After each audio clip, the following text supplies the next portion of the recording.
all I wanted going into the hair industry, once I got my skill down, I got my people skills down, I got all of it down pat. I wanted to work in a shop. I wanted to make money every day. I didn't want to sit in a shop and not make money. I wanted to know my schedule. I wanted to look and say, hey, okay, I got this person today. I got that person tomorrow. I got to be here at this time. I wanted to be able to leave when I wanted to. I didn't want a boss telling me what I can and can't do. If I want to go into the cabinet because I need to refill the gel, I wanted to do so. I wanted to work in a clean shop.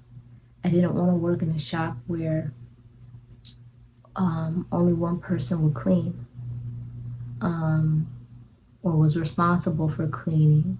I wanted to work in a shop that there's no gossip, there's no drama.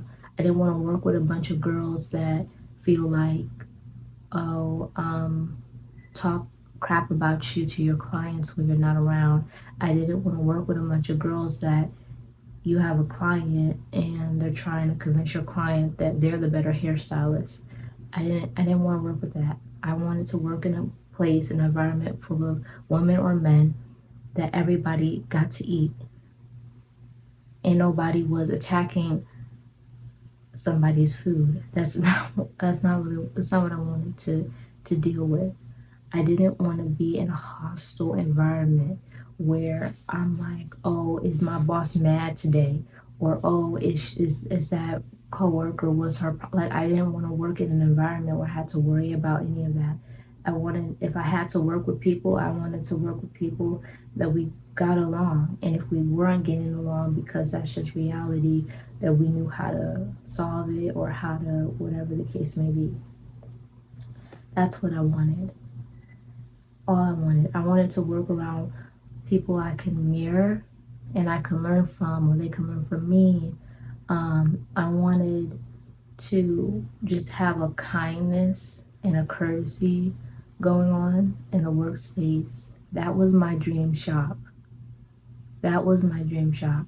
Not my coworkers against coworkers, your own boss against stylist.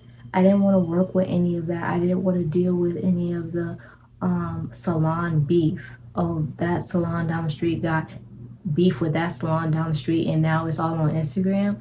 That was the most corniest thing I've ever heard of in my entire life. I have never, that's so stupid to me. I'm talking about people, grown people. I didn't want to deal with that. I made some of the most stupidest mistakes and like said the most stupidest things, trusted people I shouldn't have trusted, all kinds of things in the hair industry. And I felt like I couldn't speak because I was just so condemning myself for everything. But in your first 2 years, you learn a lot and you grow a lot. Um, and I'm not the stylist that I was when I came in, and I'm proud of myself for who I am today. And I'm proud of that my skill set had really, guys, they used to bully me. They used to talk about me like a dog.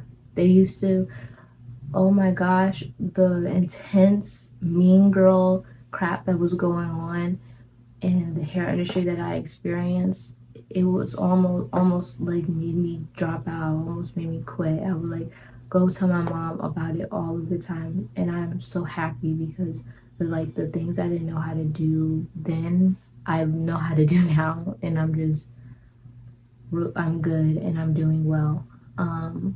I just hate the reality of like how a lot of the hair industry can look like, and I hate that everybody has to have a suite and work on their own in some tiny space because nobody can work together. I hate that. Um,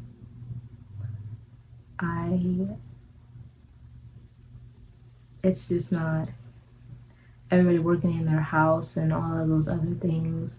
Um, but whatever the case may be, it's all gonna work out. I'm not done being in this industry. This is the industry that I'm in, the industry that I'm called for. Even though there's been so much, but I learned so much and I know what I want and what I don't want. and I know when a owner is trying to take advantage. I know when to put my foot down. I know now when to walk out or be like, I'm not dealing with this, because you get a bunch of people who have enough money to open up a shop and they make a bunch of random rules, and and if you're young, um, they try to take advantage and all of the things. But I know there's still a lot of beauty in it, and I know that all of it is too for a purpose. And I thank God for His protection and covering of me. So yeah. I'm sorry. I'm okay. I'm just talking in general, just everything that I've been through since being in the hair industry, and just, you know, thinking of the future and thinking about what I want for myself and learning from my mistakes, learning from others' mistakes, seeing that there's a lot of beauty in this field, a lot of fun in this field, and I love that, like, God put me in it. But your first 3 years, I think they told us when I was in school, they just suck so bad. Like, people normally leave once after this, but if you can get past it statistically, then you should be doing well. Um, and I don't know, I love it, and sometimes it's just like really hard.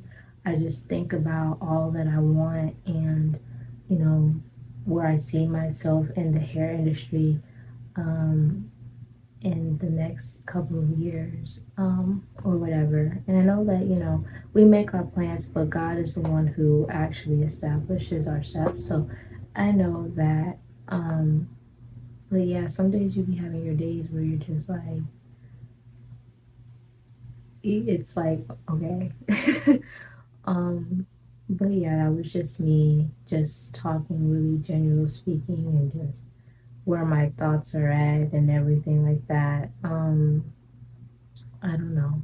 So yeah, that was pretty much it. Thank you guys for watching. I miss you all. I hope you all are doing well. I'll probably be posting more. But I would say this all the time. Anyways, take care. God bless you guys, and yeah.